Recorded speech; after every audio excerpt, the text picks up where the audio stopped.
Hello children, hope you all are good. Today I am going to show you how to place a climber in a bottle. For that we need one bottle, funnel, water and a climber.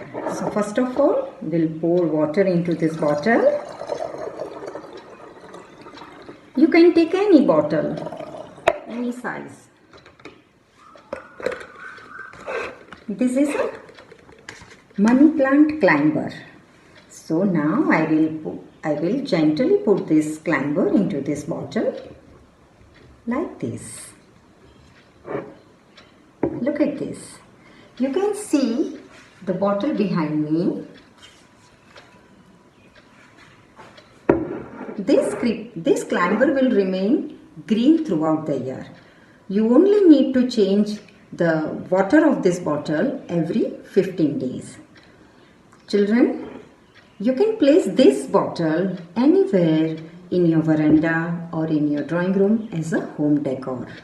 So, kids, put your time to good use, be safe and have fun.